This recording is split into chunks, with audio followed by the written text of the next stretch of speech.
Oh, I'm lonely, there, no one so hard, and I'm feeling and doing my rest. I think I'm on the gotta figure it out in your mind. So the silence, I'm not saying, I'm misunderstanding. It's not where you be the only thing.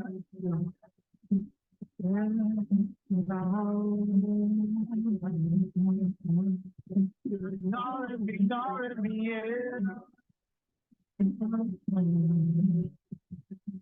Now, you're not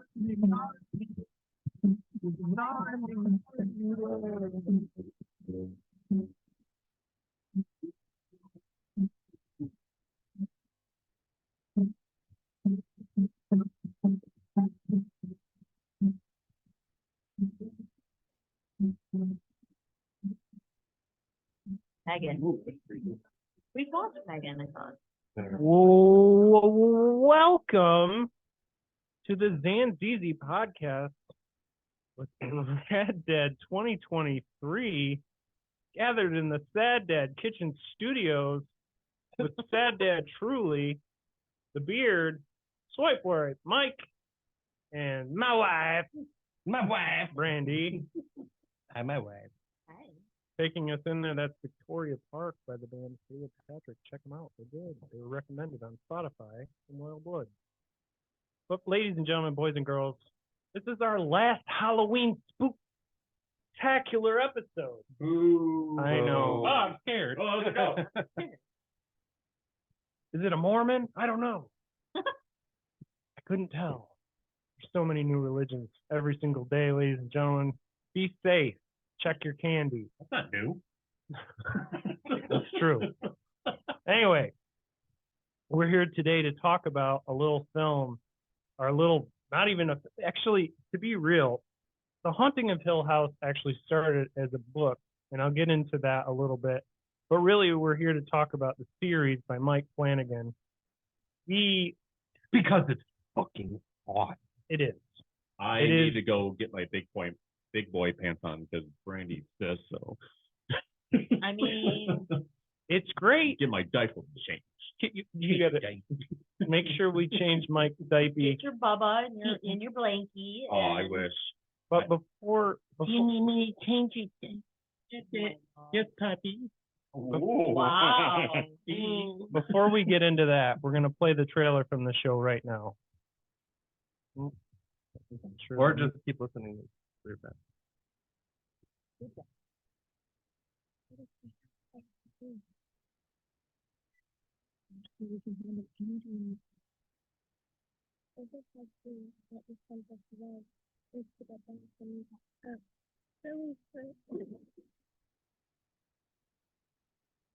What a place that is scary as the dark out there. I could place the money and so my blood turns into poison. And my heart breaks right in half and I can't feel anything hot. Like that candy I wanted. I have to die. And climb on a silver table. My jaw wired shut.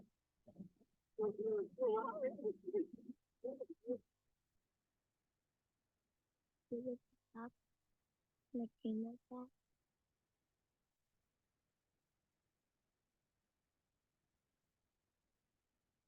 We're not like any other family. We're different because of where we grew up. Hello.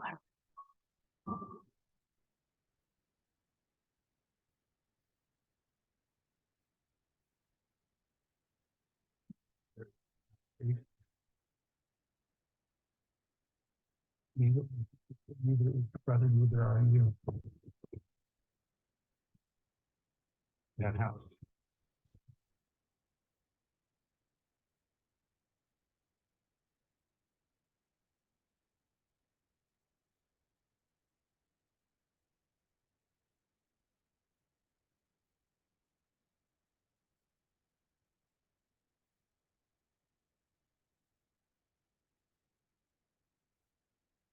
Three.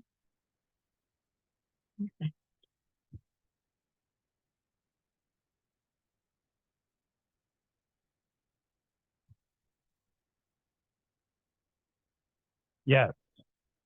Yes, yes, yes, yes. I wouldn't wake you. Well, Mike, I'm just gonna go rewatch. So you guys are gonna have to do this episode by yourself. See you later. Damn. the truth is, The Haunting of Hill House, the 2018, I guess you would call it limited series by Mike Flanagan, is the greatest ghost story I have ever seen in my entire life. It is a Halloween staple. I have rewatched it every Halloween area. I've rewatched it at this point somewhere in the range of 9 to 10 times. Damn. When I first watched it, I was so in love with it. I told everybody I knew.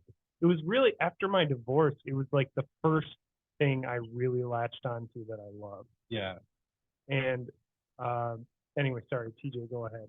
No, I'm just like backing everything up that you're saying right now because I have all the same feelings, and I know my wife does too. Like we watch it every Halloween-ish. Yeah, and it Maybe more often, maybe one other time a year if we just don't have anything to watch. But it's like it is superb. superb.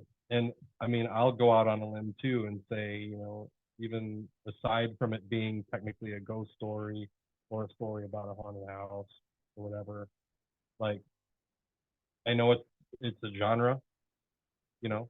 Yeah, It's like the Halloween, it's like the scary or it's a thriller or it's a horror movie technically or whatever. But I'd say like of all time of any type of series, Hill House to me is in my top 3. And oh yeah. could fight for the number 1 spot. Like it's incredible. There are times when I've rewatched it that I've been I've almost every single time I've rewatched, I've been moved to tears. It's so good. And it's hard to, as a guy, sometimes it's hard to admit that you cry, but not in this case at all. No. Because it is incredibly moving. And that's the sign of, for me specifically, a great story is when it can affect you emotionally. And I think anybody who's had to deal with loss, who's had to deal with pain and say from any range, from heartbreak to just about anything, this is the story for you. And yes, while when dealing with stuff that is horror related, it can be tricky because specifically it could be too scary for some viewers. It could be too and Don't look at me. Little. and that's, I get that. And you know, this is a series though that I'll show my daughters as they get older. This is it's a very, it covers the gamut when it comes to storytelling beat. And realistically, Flanagan knocked it out of the park with this first initial series that he gave to Netflix. And I couldn't give a show, the closest that this series comes to me would be like maybe season 4 of Game of Thrones, or Right. Yeah, I agree. or Yeah. Breaking Bad or whatever. Like, but Yeah. in its entirety, because it is a self-contained limited series like what he put out this year with Fall of the House of Usher or Midnight Mass. Oh, good. So good. Or, Everything he does. every Life Manor. The movies. The movies he does, insane. Oculus, Hush. Gerald's Game. That was one that we Dr. were. Sleep. Dr. Sleep was Yeah, good, too. we pushed off Gerald's Game just based off of the trailer. Oh, she's tied to a bed and you know, that kind of thing. Like That for the movie- entire movie, like I don't really want to watch the entire that movie, movie surprised the living I'll hell out watch of me. Carla Gugino tied to anything. but yeah, same. I mean, She is so hot. I would also go to bat to say that this is it's a love story. Absolutely. And when you talk about all the beats as far as how it can get you, I mean, with going into extremely minor spoiler territory, I mean, you've got loss from family, siblings, a loved one, losing a family member to drug abuse, and Yeah. and then the effects that it has on the family itself. I think that's the thing, that the magic here is that they capture the feelings of the other people, not necessarily the person that it directly, involves. It's it's a very complex. I mean, especially for the genre, like I keep thinking like, okay, this is a horror movie, this is a scary movie. That completely aside, like it's very complex and it's in so many ways. And it only does that because every single cast member is, Oh my God, perfect. absolutely. I think this whole thing gets a 10 out of 10. Like every actor that was cast in their respective roles, like you fall completely head over heels in love with these people. And then like he releases another series and you're so excited to see like what Henry Thomas is gonna be, or Yeah.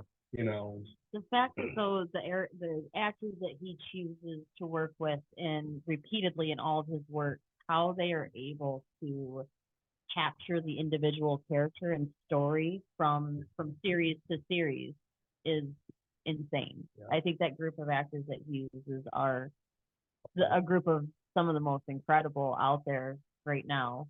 I agree completely.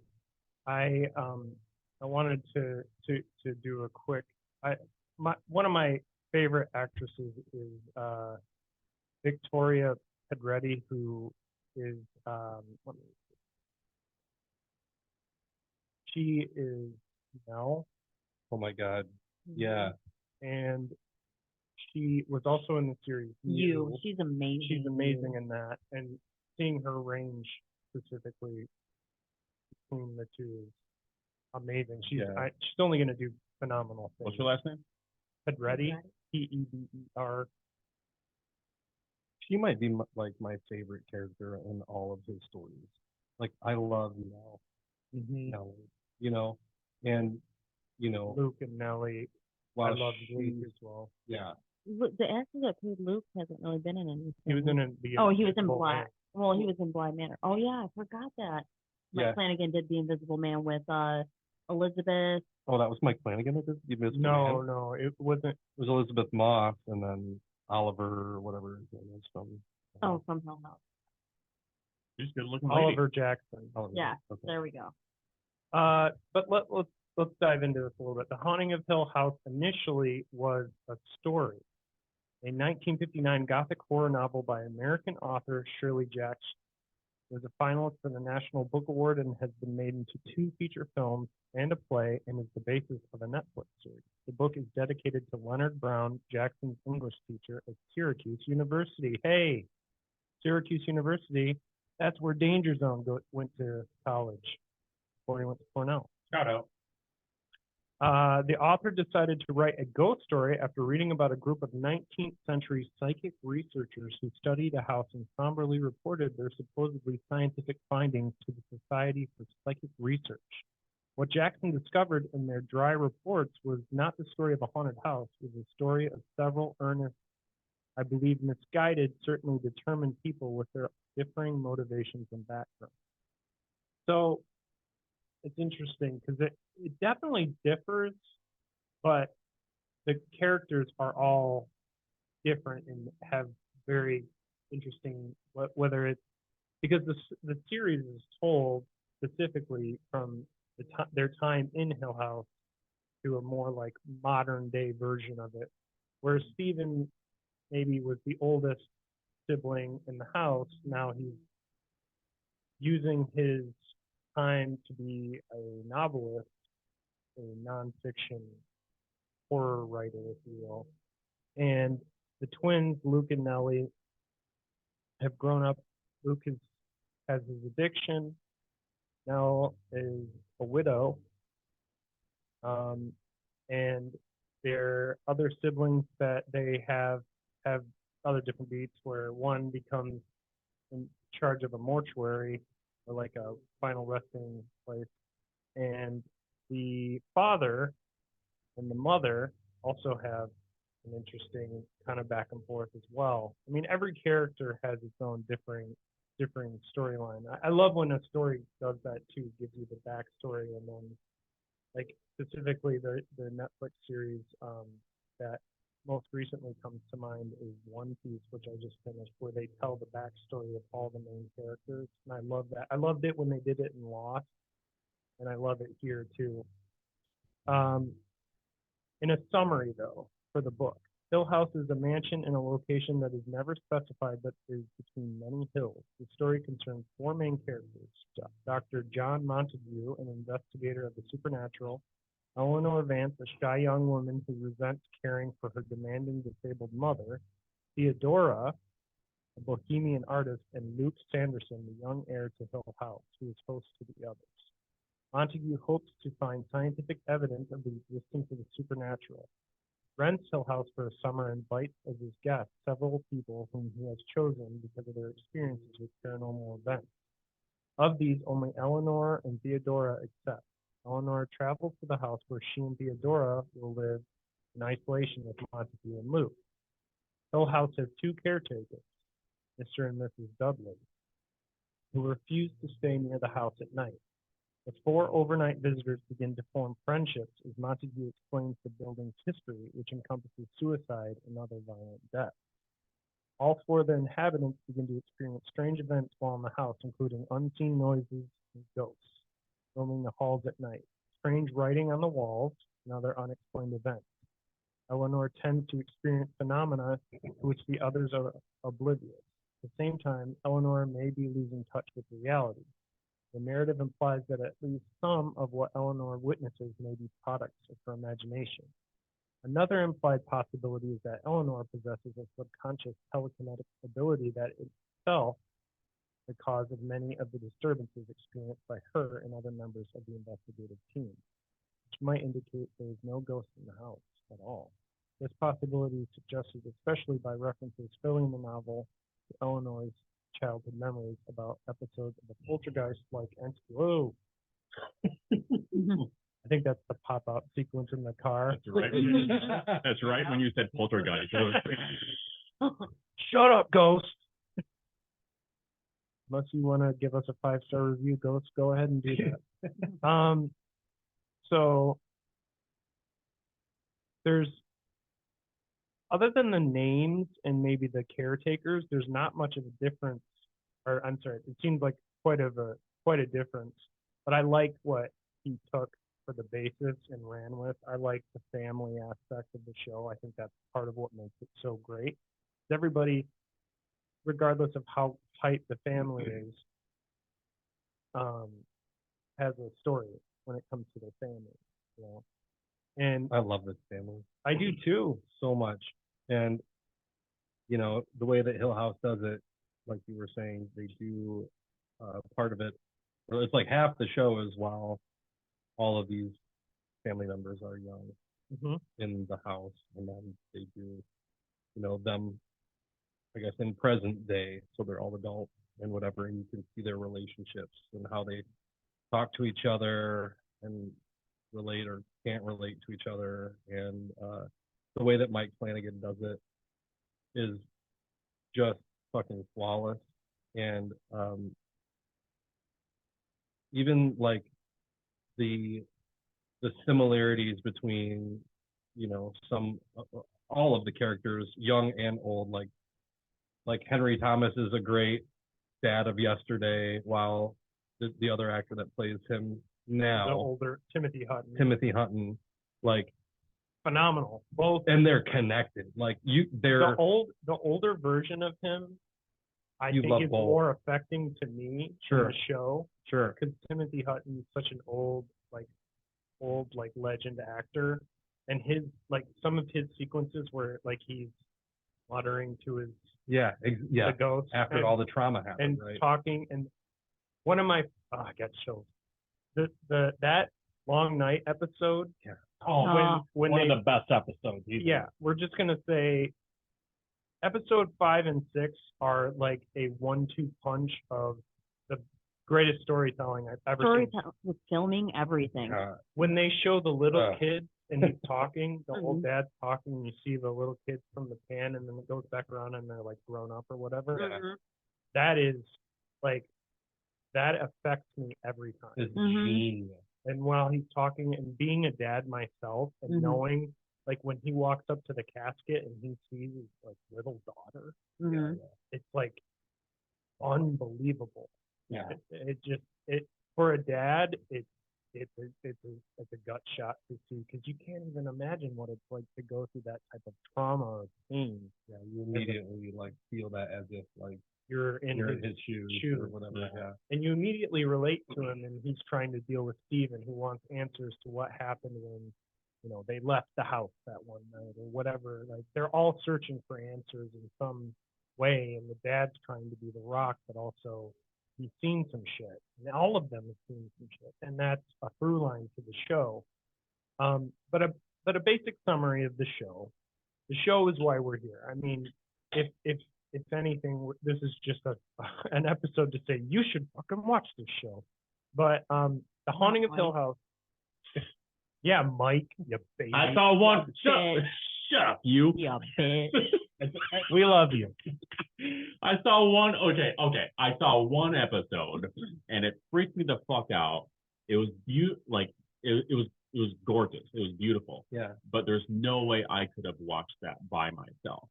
Do you want to talk about your ghost experience I mean, too? we can if you want. What do you want to talk about now, or you want to save it? Sure, till- we can yeah, we can go right now. all right now? Because it's a show. We're doing an episode on a like I said, the best ghost story I've ever seen. Hmm. So with somebody living in a house that has ghosts, It's what over here? I'm sorry. Wait, you currently live in a haunted house? I currently, hopefully, do not anymore live in a haunted house. But I Yeah. just had it exercised. Okay. Yeah. Like legitimately. Well, I have a friend of mine that's a pastor, and I was Okay. like, all right. Anyway, I'll you start want to from. come hang? Yeah, you want to come hang out with me and my spooky friend? Yeah. So for the past couple of weeks, I've been noticing like creaks and cracks, like creaking through, like if somebody's like walking around, but nobody's home. I have one roommate, and he lives in Chicago on the weekends. And so I would hear this during the weekends, and then also on the weekends. I guess I'm more just attuned to what's going on when it's just me there. Yeah. Especially at night, you can just noises are more familiar. Yeah. Or prominent. And so I've been just kind of like blowing this off and like, hey, you know what? Maybe it's the house settling, maybe it's the temperature in the house from the outside, it's adjusting, what have you. And I just got this super uneasy feeling like there's something more going on here. And I'm really skeptical. Like I'm a really spiritual person, but I'm really skeptical about ghosts and demons. And so I didn't put a whole lot of thought into it. Yeah. And so one day I went to go grocery shopping, came back, and there was a power outage, and I didn't know what caused it. Like, but I could tell the lights were back on. But when I left my house, all the lights were off. I made sure all the lights were off in my house. But when I came home, I was driving up to my house and getting fucking goosebumps now. Like there were lights on in certain parts of the house, mainly the upstairs. You need to tell this ghost to start paying the energy Fucking bill. paying rent. And I'm like, man, that's weird. I swear I turned that shit off, but maybe not. So I walk inside my house, and yeah, I can see the clock's blinking like the electricity went out, but it's back on now. And I'm putting my groceries away, and I hear a noise in my living room, and I'm like, what the hell? It's like somebody's watching TV in there, and it's like jacked up, the volume. And I go in, and no fucking joke, I mean, you would say you can make this shit up. You can't make this shit up in my house. And the TV's on. That TV is never on. I watch TV in my room. And there's a movie playing, and it's The Exorcist. The ghost has a good taste in movies. Damn good taste in movies. And I was like, what the fuck? And it's at this point where like this girl's like fucking like puking up like projectile vomit. Maybe the ghost is dead. And maybe I interrupted this movie. Got an upset tummy. And so I try to turn the TV off. I have 3 remotes to the TV. And Wait. 3 remotes I have for a 3 single. It was there when I moved in. Carry on. There are bigger problems here, Carry on. but okay. Make sure I heard that right. I tried all of the remotes and none of them worked. I didn't even think to unplug the TV. I had to I reached back to turn it off manually in the back and it still wouldn't turn off. I readjusted the batteries, just what have you, and then I was able to turn the TV off. Now, were you peeing your pants, or were you just I was more annoyed yeah. than scared. I mean, I would be too if I had 3 remotes and none of them worked. Yeah, where's that other remote? I can't. Shoot, I get pissed when the kids lose the one that we have, let alone to have. Well, maybe you should have 3, and then you wouldn't have to worry about it. I get pissed when they're doing VR and then they smash the TV or play. Hey, no. Hey, no. So Anyway, keep going, buddy. all right. So I turn everything off and I'm like, all right, God is telling me I need to drink all the beer in my fridge and go to sleep with the lights on while watching SpongeBob SquarePants or something. And I woke up the next morning and I got to sleep. I was shit-faced and I got to sleep and I woke up and I was getting ready for work and I'm in my room and this chill comes over me. I'm like, motherfucker, I am not doing this. And my Xbox turns on by itself. Never done that. And it's the old VCR black Xbox and it's motion activated. And this thing turns on by itself. I look at the Xbox and I'm like, fuck this shit. I'm going to work. You guys can have fun playing my Xbox while I'm at work. It was messed up. How long have you lived in this place? I've lived there for 3 years. So this thing either followed you or your roommate from somewhere. Well, see, this is my theory. I've had a lot of really bad roommates, and I hope they're doing well now. But they came with a lot of issues, and I do believe in energy. I do believe in negative and positive energy. And when they left, possibly that negative energy was left there. She didn't piss off an ex-girlfriend, and she did one of those little witchy hexes and kind of demon. 100%. Yeah, that has happened. So how mad would you have been if you come home from work, your Xbox is still on, and the ghost is straight up doing the most badass combo in Tony Hawk? Yeah. I was just gonna say Tony Hawk. This whole time I've been thinking Mike comes home and Tony Hawk Pro Skater 2 is on ghost. He's my record. It's a crazy combo, yeah. The remote's just sitting there all nice on the couch. Oh For some my reason, god. all I can picture is the ghost from Insidious. So it's a little I don't know, newspaper newsy boy from 1920s. Just Oh, the an kid? Xbox controller. Oh yeah, The demon. The red, the black. the Darth Maul looking demon from Insidious is playing I don't know, Battletoads or something. He beats the level with I mean, damn it, I've never been able to do this fucking ghost can. exactly. Somehow beaten Ninja Turtles for the And now that's Nintendo. impossible. Oh, before I woke up that morning, there were wrapping knocks right above my bed, right above my head. Maybe Like he a was Kendrick trying to- song, or So this is maybe the story there's all some- about how. It was Will Smith. He was slapping my wall. Maybe the ghost was like, hey, why are there 3 remotes? Hey. I can't figure out. Things work. You got 3 remotes. What kind of human are you? It's actually a game by the ghost. They bought the original TV. The ghost I'm gonna hide this controller on these motherfuckers. So then the next people come in and they're like, well, yeah, we left this TV, we lost the remote, and they're like, whoa, buy a universal remote. And then the ghost is like, ha ha ha, it's you. See, that always. Now, there's a new documentary on Netflix specifically about an exorcism that took place, and I want to say in the 80s. I can't remember what it's called. It's the devil and something. yeah. The devil inside me. Something like that, yeah. But specifically, they did a interview with Ed and Lorraine Warren, Oh, who yeah. are part of the paranormal team that came out. They were like, we don't know what to do. Little Timmy is fucking screaming and playing with his nipples and running around and acting like he's being choked. But they talked about all the different levels. They said like of ghosts, it was like ghosts, and I think there were like 5 levels, and like the 5th one was like possession if it was an evil entity.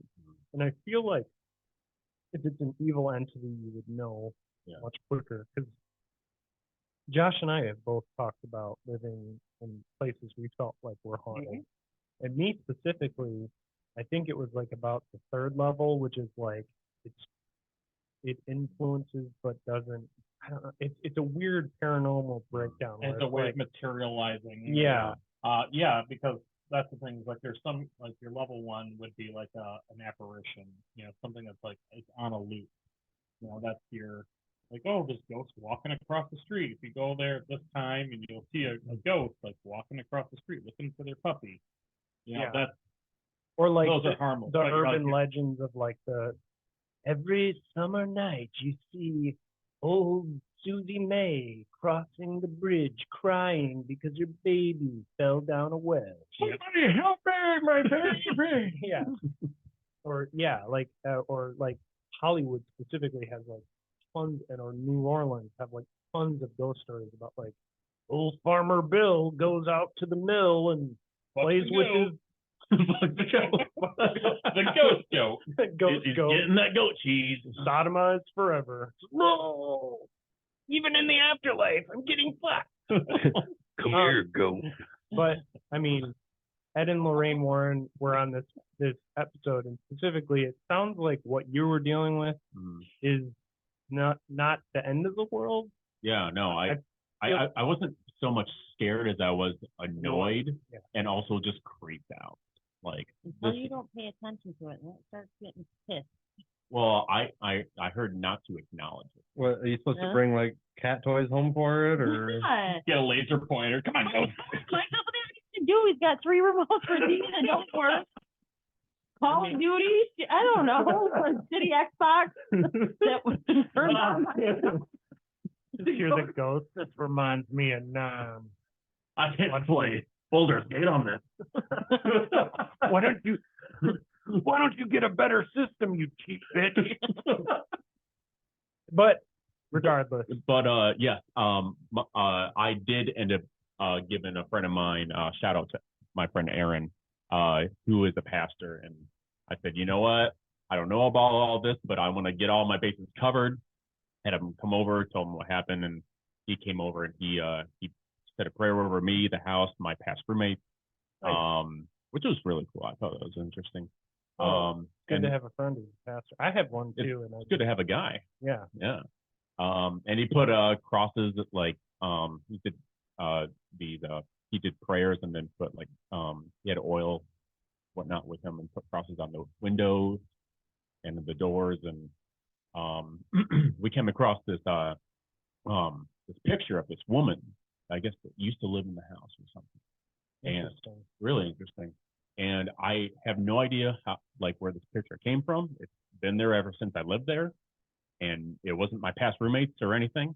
And he's like, "What's up with this picture?" And I'm like, "Well, I'm getting a lot of weird shit whenever I like look at this shit. So that's why I have it way back over here in this other room."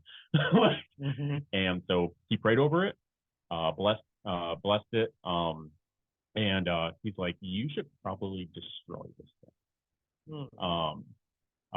But he did feel a lifting of whatever could have been at my house at that time. Interesting. Because he did feel something like a weight when he walked in. That's what he said to me anyways. And so he left, and I took that picture. I went up to my fire pit, and I burned it. And it took a while for me to burn it. It was interesting, very interesting. Just this little Polaroid from looked like it was from like the 1950s or something. Wow. Just really weird. So now, how has it been since then? Since then, I mean, I've heard little creaks and cracks like here and there, but nothing that is like what I was experiencing. So hopefully the house is clean and cleared. But She's waiting for the perfect moment. perfect moment. She's gonna wait for you to get all comfy. I hope so, and then she can come over and suck my dick. Wow. I'll give you my ectoplasm. In 1950s, that was a crime scene. Ghost blowjob. Always Hell a part of yeah. me. Because I'm so fascinated with the paranormal, and I love watching like the ghost shows and the Conjuring movies that are about Ed and Lorraine. They're some of my favorites.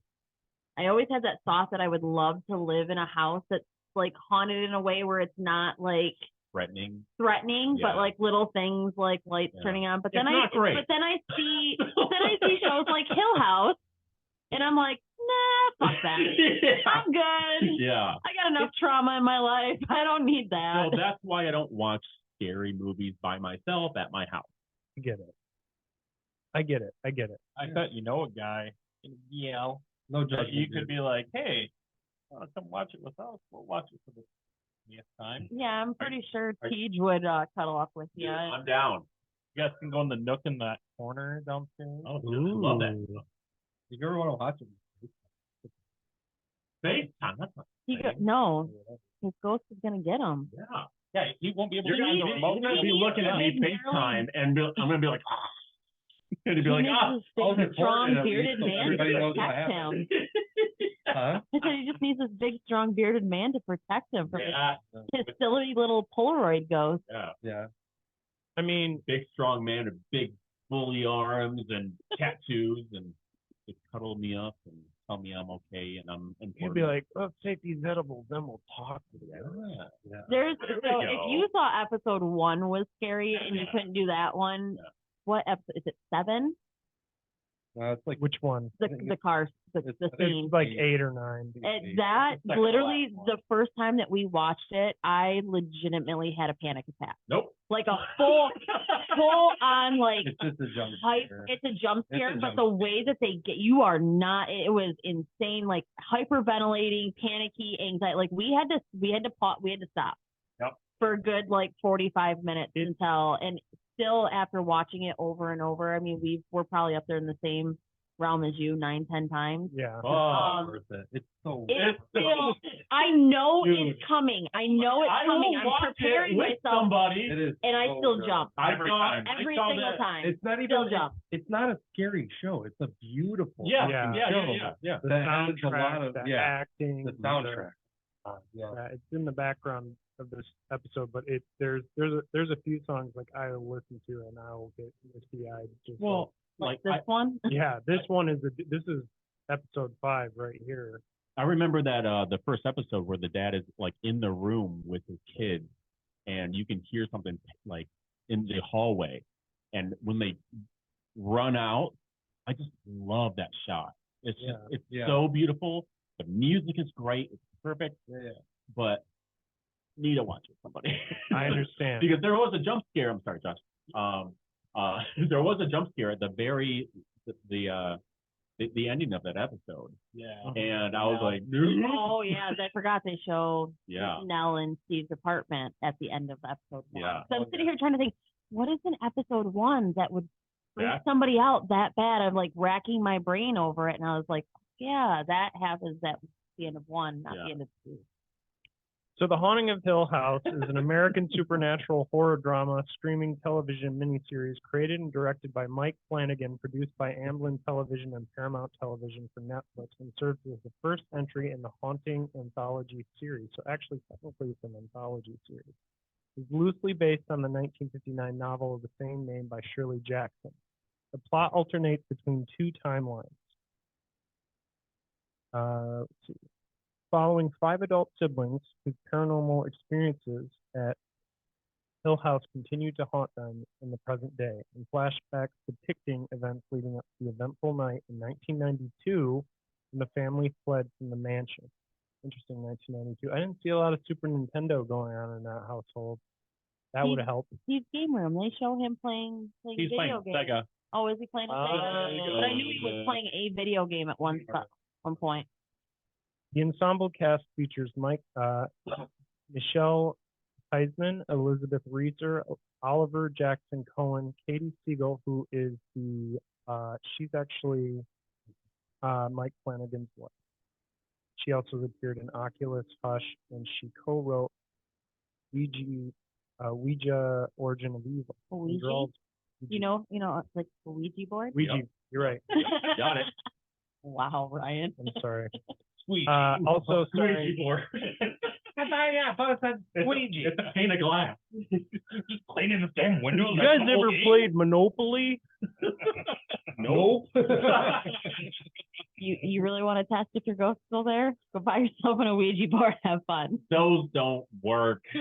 Anyway, You want to test that? No. I have Victoria Pedretti, who, as we mentioned before, I basically started this singing her praises as the siblings in adulthood, with Carla Gugino and Henry Thomas appearing Olivia and Hugh Crane, and Timothy Hutton appearing as an older version of Hugh. The series premiered on Netflix on October 12, 2018. The Haunting of Hill House received critical acclaim, particularly for its acting, directing, and production values. A follow-up series by Flanagan titled The Haunting of Bly Manor, with most of the same crew and some of the same cast but a different story and characters, was released on October 9th, 2020. Were they all blind? Huh? No. With Blind Manor? Bly. Oh, okay. That'd be a cool show. See, and there's one other person that's in Full House, and mind you, she's a minor character, but later on has become one of the more prominent people, and that's Samantha Sloyan. You're right. You're right. You're right. And like she's somebody you want to talk about, like with each series, she plays like these perfect characters, and like you see this huge range in acting. Like even with House of Usher, it's like she comes back and it's like she's so good at being bad. She's fantastic in the House of Usher. So essentially, in the summer of 1992, Hugh and Olivia Crane and their 5 children, Stephen, Shirley, Theodora, Luke, and Eleanor, or Nell, move into Hill House to renovate the mansion in order to sell it and build their own house, designed by Olivia. However, due to unexpected repairs, they have to stay longer. They begin to experience increasing paranormal phenomena, resulting in a tragic loss and the family fleeing from the house. 26 years later, the Crane siblings and their estranged father reunite after another tragedy strikes them, and they are forced to confront how their time in Hill House has affected each of them. In fact, Stephen, who is the older brother who ends up writing a novel about Hill House, is basically repressing by, in a weird way, documenting it, because he's the skeptic of the children. Well, yeah, he's the skeptic because he knows the least about what happened. He hasn't seen anyone. Yeah. Well, he thought Well, he he thought he hadn't did. seen anything. Yeah, and then When things really, happen. when really he had saw just as much as any of the other children. He just didn't realize it. And it's yeah, for sure. And it's interesting, the dynamic that they switch between, because the younger version of Steven specifically, who is, I don't try and think of what his name is actually. Paxton Singleton. Oh my God, is he a good actor? He's in an amazing movie that I love that was recommended on my top 10 episode that just came out, called The Invitation. And he plays the boyfriend or fiance, I think, of the female character who, I don't want to spoil anything, but he plays a key role. Definitely seek it out. You're talking about the older Steven, right? Not the Yes, younger the one. younger The one. older one, his name is Michael. Oh, Michael. Paxton played the younger Steven. Right. Michael was also in Game of Thrones. You're right. He I was. forgot about that. Michael Heisman. Michael Heisman. Yeah, he was the yeah, did Dario Naharis. Yep. Yep. The replacement actor, because it was a different actor in the first First season. one. The first one, I think, is like a Swedish or Icelandic guy. Alvin. Like, yeah, the elfish dude. But basically, the series has 10 episodes, and they go by quick. They're amazing. The first episode, Steven sees a ghost.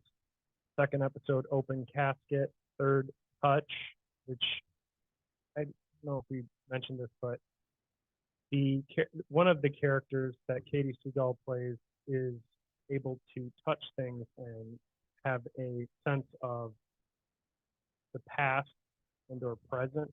It's an interesting. It's like an empathy sort of thing. Yeah. Like, Dude, the beginning of that episode when she goes into the one house, the kid, The little kid, girl. yeah, 'cause she works in Oh. like for Mr. like Smile, child or services. the Dude. smile, Yeah, Smiley or yeah. smiley face. Yeah, dude.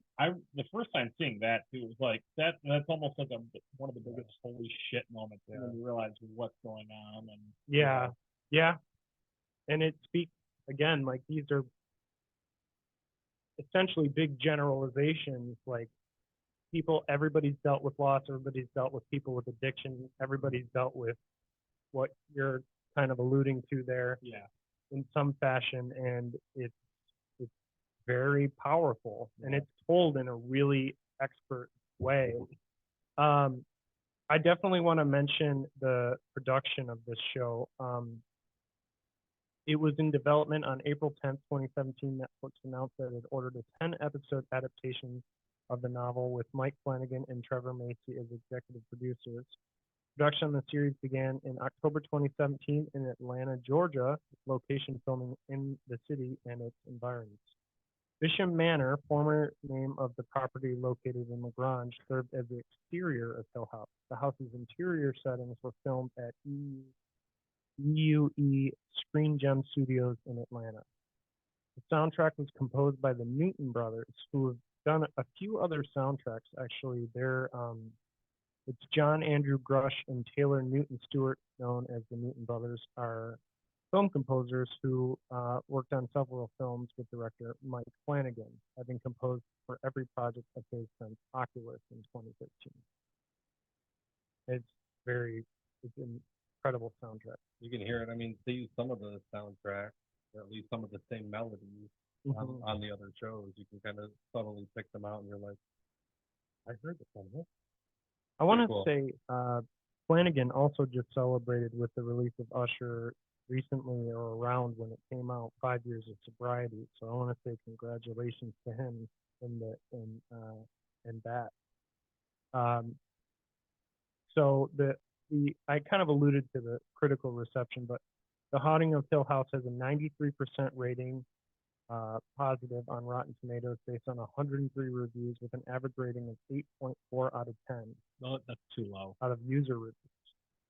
Too low. The website's critical consensus reads, The Haunting of Hill House is an effective ghost story whose steadily mounting anticipation is just as satisfying as its chilling payoff. On Metacritic, it is weighted average score of 79 out of 100 based on 18 critics, indicating generally favorable reviews. Corinne Corotis of The Telegraph graded the series with a 5 out of 5, calling it the most complex and complete horror series of its time. Brian Tolerico of RogerEbert.com gave unanimous praise to the Netflix adaptation, describing it as essential viewing, and stated that the show contains some of the most unforgettable horror imagery in film or television in years. David Griffin of IGN gave the series a rating of 9.5 out of 10, calling it a superb and terrifying family drama, and Paul Tassi of Forbes described it as absolutely fantastic and says that it may actually be Netflix's best original show ever. Horror author Stephen King, I think he's going places, who holds considerable admiration for Jackson's novel, tweeted about the series, I don't usually care for this kind of revisionism, but this is great. Close to a work of genius, really. I think Shirley Jackson would approve, but who knows for sure. Shut up. What is revisionism? He also got his butt hurt a bit when Stanley Kubrick did The Shining, because to him it was way too. I think essentially he didn't like Jack Nicholson's performance because he felt like him. Fuck that guy. Yeah. He's probably got 3 remotes that don't do shit in his house. That guy is a 5 remote. Why wouldn't he like Jack Nicholson's performance? Because Jack Nicholson is such a persona, and in the movie he wanted to show that his guy really went through a change, and he felt like Jack was unhinged from the beginning. His acting, but I guess I get that. I could see Yeah. where he's coming from, but the movie is such a masterpiece visually and like soundtrack wise and like casting wise. Like, I'm sorry, put Jack Nicholson in everything and I'm fucking happy. He's like hands down, possibly other than maybe Robin Williams and Jim Carrey, like my favorite actor of all time. Would he be good in like The Remnant The Revenant? or Well, whatever? Whatever. The Reverend. I think you could put him in just about anything. The rental I- property. The rental. Ooh, can we put him in the new Paw Patrol movie? He's voicing Chase. Haven't you heard? I'm No. surprised he's not dead. I think he's like 89. He's retired. Still goes to like Laker games. I'm Jack. I'm Yeah, Jack. that's never going to change. He That's is actual audio. 86 years old. Wow. Oh. Man. That's nuts. I didn't think. Did you know he had a long time affair with Angelica Houston? Uh-huh. I had heard that, yeah. And probably a lot of other people. Oh yeah, yeah. Dude gets around. Yeah. But anyway, so obviously there was the follow-up series. There's been several different series that I want to also mention some awards. Writers Guild of America gave Best in Series. It was nominated. It was nominated by the Art Directors Guild for awards. Fangoria Chainsaw Awards Best Series won to Mike Flanagan. Bram Stoker Award Superior Achievement in Screenplay for The Bent Matt Pallady Episode 5. Fucking awesome. So good. Again, I wish I'm we could trying just talk really I just want to talk spoilers. so bad. I mean, we could. You know what? We've generally reached the end of this because I really I don't feel want like it's been out long enough. Yeah. Where if Well, if this is causing spoilers for No, you, it's cool. You can talk spoilers. I mean, I need to see it. I don't want see to. it. I don't want to ruin Yeah, there's the big picture. I guess. yeah, because You know, especially just to because if talk you're gonna about- watch it, Yeah, it's worth the payoff. I do want to watch it. I tell you what, if somebody writes to the Facebook, the Instagram, and would like to hear our take on spoilers, we will definitely do a follow-up on this. But I think even now it would be nice for somebody who hasn't seen it, not necessarily quite yet, maybe you're like Mike, you live in a haunted house and you got spooked. You didn't want to watch it. I get it. But you should watch it. Not in a haunted house. Okay, but not in a haunted house. Watch it. Especially in a haunted house. Watch it with a Right? group of Care Bears with some gummy bears and just chill Get out. some cotton candy Fago. The people I've told that my house is haunted, they're like, oh my God, I want to come over and like witness shit. And I'm like, fuck you. Like, you want to come over and provoke something and then go home. I have to live with You're like, shit. bitch, I live in my own hill house. Yeah. Me and my blind manor. It sounds like Blind manner. it sounds like you're already experiencing everything that happened on the show, anyway. Yeah, so I don't even need to watch the show. I live it. Yeah. So, but I want to kind of start to round out the episode. Are there any other ghost story shows, movies, books, things that you guys would want to recommend since this is kind of towards the end and it's coming out next week, Monday, which will be the Devil's 30th. Mm-hmm. So, any last minute recommends for Halloween or All of Mike Flanagan's shows. Like literally Yeah. everything. So Yeah. we just finished up the fall of House Usher. That was what's our Fantastic. consensus of yeah, I would say fantastic. fantastic. That's great. I would say that it's probably my second favorite. Well, watch the John Carpenter's. Midnight Mass. Yeah. I know. Midnight Mass. See, That was I think I edge out Fall of Usher over that. But Midnight Yeah. Mass is excellent. Yeah. It's just a little too serious with Midnight Mass. Like Hill House works because the seriousness is counteracted with the drama, hmm whereas Midnight Mass is just a little too like, I'm a recovering alcoholic. This sucks. Fuck my life. Oh, this preacher's weird. And then it keeps Ooh, going. this preacher's weird. I mean, I would agree that Midnight Mass is definitely under the I Fall didn't- House Usher. I didn't have an emotional reaction to Midnight Mass as much as I did with Fall of the House of Usher. Yeah. Especially with the correlation of the Edgar Allan Poe Mm-hmm. factor, which I'm a huge fan of his. So like from going through the Cask of Amontillado, the Raven, the Eleanor, like the My Lost Lenore, or whatever it is, it specifically, like the way that they integrate that into the show, and I mean the casting in that was excellent too. Again, the same actors, but having Gerald's Game, having, I can't think of his name off the top of my head, play the Roderick Usher actor, Green something. He's unbelievable in the show, and he was a last minute addition. Initially, it was Frank Langella, who's amazing, but Bruce Greenwood. Frank Langella got canceled because he was like flirting with extras, or like on a fast one. Don't be a predator. Oh, Don't be a bad predator.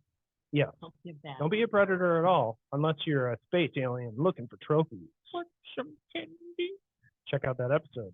Oh, I did find 29 facts about Haunting of Hill House, if you guys want me to go through the list real quick. Yeah. Number one, first when creator and director Mike Flanagan was originally approached about adapting The Haunting of Hill House, he wasn't sure how they could stretch out the story into a TV series. Flanagan thought the original source material would work perfectly as a feature film. Two, Flanagan realized he could make the story into a series by starting with the Crane's escape from Hill House and making the show about the family. Excellent idea. Three, one of the scenes Flanagan used to pitch The Haunting of Hill House is the moment when the Betneck lady leans over young Nell. That's a very memorable sequence. Mm-hmm. Four, also the scene featuring Victoria Pedretti, who played adult Nell as the Betneck lady. They painted her a very dark shade of blue so viewers wouldn't be able to. Spoiler, folks. Really? Stephen Crane was named after Steven Spielberg, who produced the Haunting movie, and whose production company co-produced the TV series. Six, also the first actor cast for the show was Michelle Huseman as adult Stephen. Interesting. That was the very first He cast, hasn't- even before he casted his wife. He's the one that hasn't really been in any other of Flanagan's.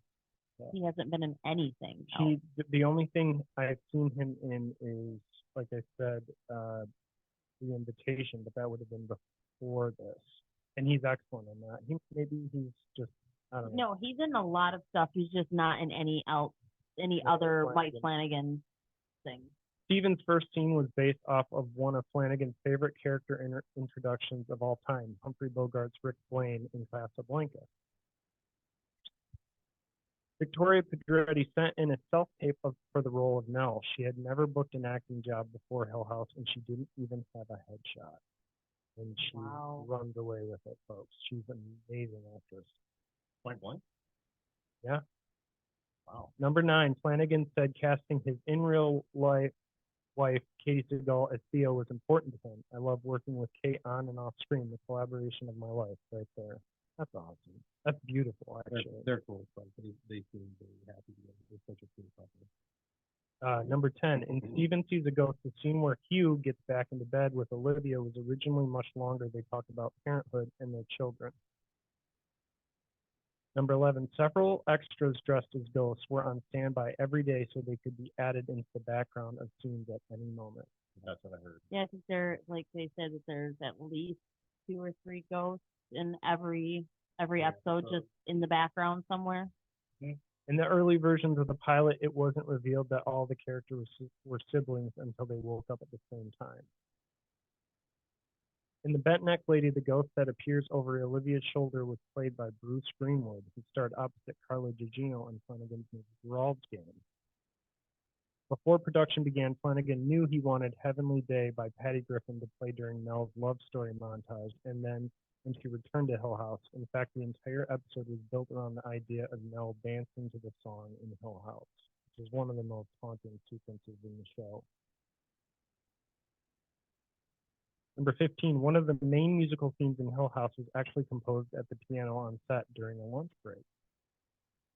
In The Bent-Neck Lady, Stephen's book reading was filmed on the same set as Shirley's funeral home. Stephen is standing where Nell's coffin was used. Wow. In fact, when Nell stands up at the book reading, she's standing in the same spot as the Bent-Neck Lady in the funeral home later on. Oh, wow. They have an image of it. Check out our Instagram. We will post this on there. The same juxtaposition. Oh. In the episode Two Storms was inspired by the body episode of Buffy the Vampire Slayer. Yeah, this is a show that I've never watched. I've always heard really good things about it. Every time the doorbell of the funeral home rings in Two Storms, it was Flanagan ringing it remotely. Number 20, since Two Storms consisted of only 5 long takes, it was rare that they stopped and started over. So when tiny mistakes are in the final product, like when Hugh accidentally steps on a flashlight.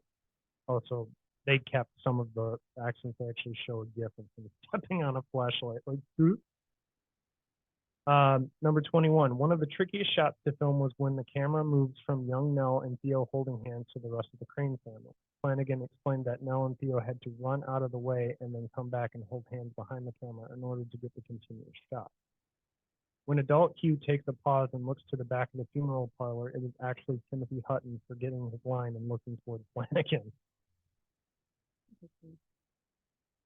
Hours before filming Two Storms, Kate Segal found out she was pregnant. So the moment when Theo falls off the couch and hits her head was incredibly stressful for Flanagan. Oh my God. Wow. Yeah, that's insane. Number 24, there was initially a discussion about whether or not to burn down Hill House during the finale. Flanagan said, we ultimately came to the conclusion of who are we to burn down Hill House. Spoiler alert, they don't burn it down. Burning down the house. Toasty ghosty. In silence, lay steadily, Lee is reading Dr. Sleep in the living room. Flanagan found out days before filming the finale that he would be adapting the book into a movie. Oh, cool. Number 26, the funeral director who walked Shirley to see herself in the coffin is Mike Flanagan's brother, James Flanagan. Oh, wow. Interesting. Number 27, Olivia wearing a bowler hat is a not so subtle nod to Stanley Kubrick's A Clockwork Orange. Number 28, there's only one word in Hill House that was done in ADR after filming Wrapped. It was when Joey comes up behind Luke and says, hey. And finally, Stephen's final speech was one of the first things Flanagan wrote for The Haunting of Hill House. In fact, he wrote it before he wrote the pilot.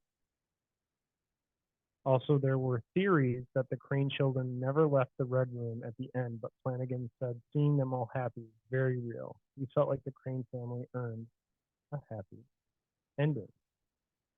And that is 29 facts from a BuzzFeed article I pulled up real quick. Just something to, I mean, I was always curious about the ghosts in the background. I'd heard that there were extras that played that were basically on standby to fill in the back. And that is something that you definitely notice in the show is how many times you'll see like just an anonymous, like weird, like old timey face. And we didn't even face in a glass or in a mirror or something like that. The scene, it wasn't until the last time we watched the show.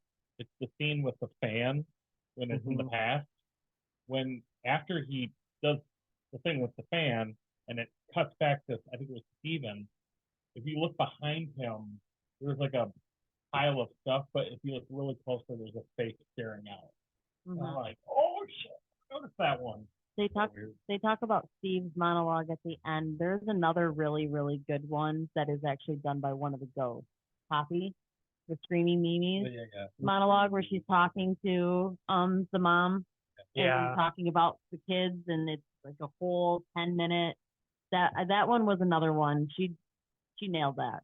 I want to say the actor who plays adult Luke like really breaks my heart every time I watch that. Oh my God, I know. There's something about the acting in that and some of the sequences when he's talking that just knocked me out. Like, as somebody who struggled with that and seeing his portrayal, specifically knowing Flanagan's sobriety and having him in that like weird floaty bowler hat dude following him around. Yeah. It's just like it speaks to you in a way too, and just thinking about how certain ghosts follow you throughout your life and your struggles and you know, I hear that. Very moving. Very, very, very, very moving. But anyway, folks, that's the episode. Do you guys have anything you want to plug before we get to like I have a question. yeah, go ahead. So I've had a couple people ask me, what's the deal with Yes. I have a stickers? I have plenty of stickers locally for people, which I'm more than happy to give out to anyone who would like one. If you're say out of Michigan, out of the Midwest, I can, if you write to the Instagram or email zanzeezeepodcast@gmail.com, I would be happy to send free stickers to anyone out there who's interested. T-shirts, there is a link in the Instagram that you can buy from a store link that is similar to most people who've done their own printing for bands or their own companies. It's not bad. The ones that I have that I've given out locally, as far as Zanzeezy podcast shirts, as long as I know your size, I can do another pressing locally or ship as long as it's in the country of the United States. If you're outside of the country, we can work something out. Again, just email at zanzeezeepodcast@gmail.com. We can work something out. What's the cost of that? If it's me and if you want to go through the podcast Gmail, I can work out, like I just say cost. So, $10. Depends on if they want Ryan to wear it for a little bit and then send Can we it. get it signed by everybody? Or if they We want could some of Sad definitely Dad's sign underwear, I some, can definitely oh, take those geez. out of the I got pile some and blown send them out out. undies. But yeah, no, I mean, there's Whitey tighties? Some- Brownie tighties. Those aren't Right. white anymore. Brownie wownies. Oh, no. Brownie wownies. Yeah, brownie wownies. oh boy. Well, yeah, we can work out merch details if you email us, or if you want to just do it yourself, there is a link through Teespring on our Instagram. It's in the description along with the Discord, which you should join. Follow the Instagram, like the page, click all the links in the description. The YouTube video is up, so you've been able to see us in the Sad Dad Kitchen Studios. Thank you for subscribing there. There's more content. I want to take this moment to say, obviously, I haven't been doing 2 episodes a week. I've been going through a bit of a rough period here. I know everybody out there has their own life struggles. I won't get too in depth with it. I'll just say, if you're out there and you're struggling, my heart goes out to you. Say a prayer for old Rad Dad, and thank you for supporting me in my endeavors, and thank you to my friends in my support group, and thank you to everyone out there for just listening. So, I mean, I get it, man. You only have one TV remote. You wish to have more. Yeah, you peasant. We'll have to come back and do this again after Mike quits being a bitch and actually finishes the show. all right. Damn. We Well, love you, Mike. Shots We fired. love you, Dave. All right. We'll see you next week. Have a great one.